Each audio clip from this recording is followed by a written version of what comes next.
Did you know that one of the most powerful gods in Greek mythology was born not from a mother's womb, but from the sea itself? What if I told you that love, beauty, and desire all began with an act of violence?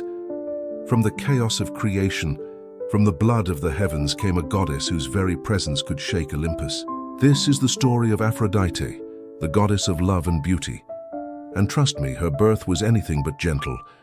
Long before the gods ruled Mount Olympus, there was Uranus, the embodiment of the sky, and Gaia, the primeval earth. Their union brought forth powerful children, the Titans, the Cyclopes, and the Hecatonchires. But Uranus was a cruel and paranoid father. Fearing his children's strength, he imprisoned them deep within Gaia, causing her immense pain.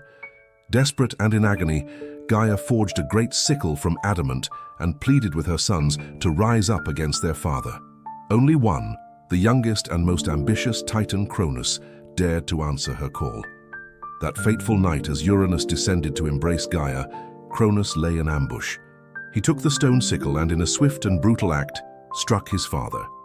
From that terrible wound, drops of immortal blood fell from the sky, some landing upon the earth, giving birth to the Erinyes, the giants, and the Meliae. But other drops fell into the churning sea near the island of Cyprus. As the divine blood mixed with the salt water, the waves began to hiss and shimmer with an unnatural light. The sea foam turned white as starlight, and a great pearlescent froth began to gather. Something divine, something powerful, was taking shape beneath the surface. As the first rays of dawn broke over the horizon, the ocean began to glow with an ethereal light.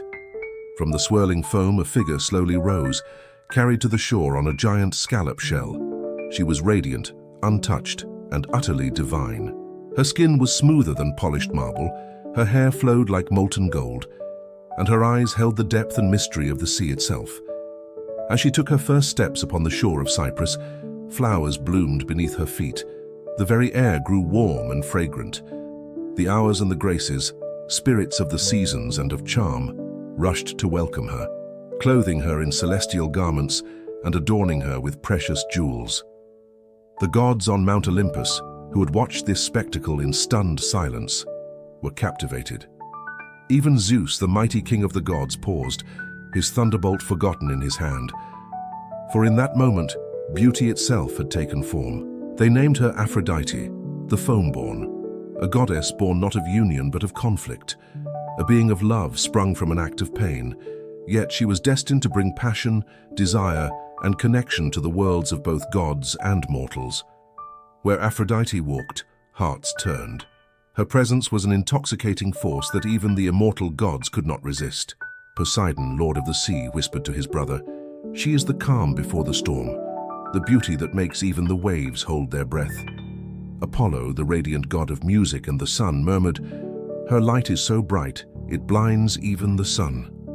She was desire incarnate, a power that could start wars or end them, build empires or bring them to ruin. But Zeus, ever watchful and ever wary of any power that could rival his own, feared her. He understood that love, in its purest and most potent form, could wield an influence stronger than any lightning bolt. A beauty this profound could create chaos, turning brother against brother in a contest for her affection. To maintain balance on Olympus and to prevent such a conflict, Zeus made a swift and some would say cruel decision. He decreed that Aphrodite, the very embodiment of beauty and grace, would marry Hephaestus, the god of the forge and fire. Hephaestus was lame, hard-working, and considered the least comely of the gods. Zeus hoped this union would neutralize Aphrodite's power, chaining her to a stable, albeit passionless marriage. Yet even the king of the gods could not chain the heart of love.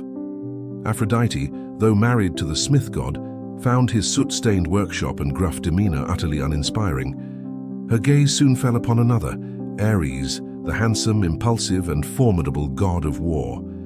In Ares, she found a reflection of her own origins, a being of passion, intensity, and raw, untamable energy. Their union was one of magnetic opposites, love and war, creation and destruction.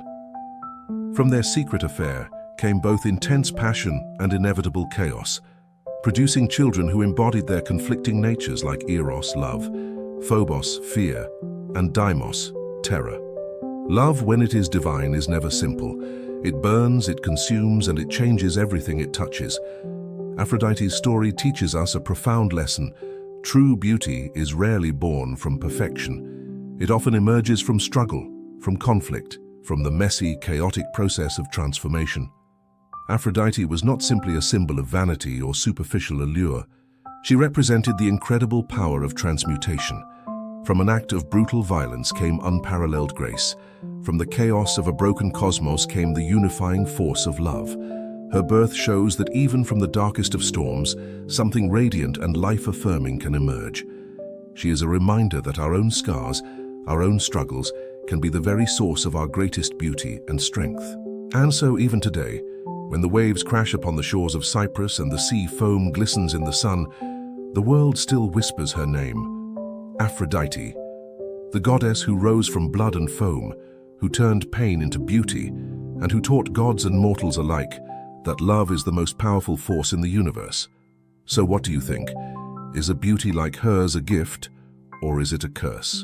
If you love stories that dive deep into the ancient world, make sure to subscribe for more tales of gods, monsters, and the myths that shaped our world. Because next time, we'll uncover the secrets of another immortal, one whose gift of fire defied the gods themselves. Thanks for watching, and we'll see you in the next myth.